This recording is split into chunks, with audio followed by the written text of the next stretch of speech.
জন্মাষ্টমীর আগের দিন বিগ্রহের অঙ্গরাগ করেছিলাম আমি, তো কেমন হয়েছে অবশ্যই কিন্তু কমেন্টে জানিও তোমরা। আর জন্মাষ্টমীর আগের দিন প্রচন্ড কাজ থাকে, যাদের বাড়িতে জন্মাষ্টমী হয় তারাই একমাত্র জানে। ঠাকুর ঘর ঝাড়া থেকে ঠাকুরের বাসন কাসন বের করে সমস্ত মাজা সব একার হাতেই করেছে। এত বাসন মাজতে আমার অবস্থা প্রায় শেষ হয়ে গেছিল সেদিন। এটা জন্মাষ্টমীর দিন স্নান টান করে এখন আমি পুজো দিয়ে নিচ্ছি, তারপর সব জোগাড়জান্তি করবো। আর এইবার আমি একার হাতেই করছি, কারণ অন্যবার তো মা আমার সাথে থাকে, মাকে আমি হেল্প করে দিই, বাট এইবার আমাকে একাই করতে হচ্ছে কারণ মা প্রচন্ড অসুস্থ হয়ে গেছে, যার জন্য করতে পারবে না এইবার।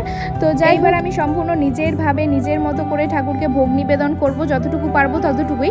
ফার্স্টেই আমি তালটাকে ঘষে নিচ্ছিলাম, এরপর আমি মালপোয়া করলাম এক এক করে, তারপর তালের বড়া, আর এখানে আমি তালের ক্ষীর করেছিলাম, যেটা এইবার প্রত্যেকবারই তো তালের বড়া মালপোয়া এগুলো করাই হয়, বাট এইবার আমার ছোট্ট গোপালের জন্য আমি নিজে রেঁধে ভোগ নিবেদন করেছিলাম, যেটা হচ্ছে তালের ক্ষীর জন্মদিনের গিফট হিসেবে। এরপর কি করলাম সেটা তোমরা নেক্সট ভিডিওতে দেখতে পারবে, তার জন্য প্লিজ আমার চ্যানেলটিকে সাবস্ক্রাইব করে রেখো। আজকের মতো টাটা।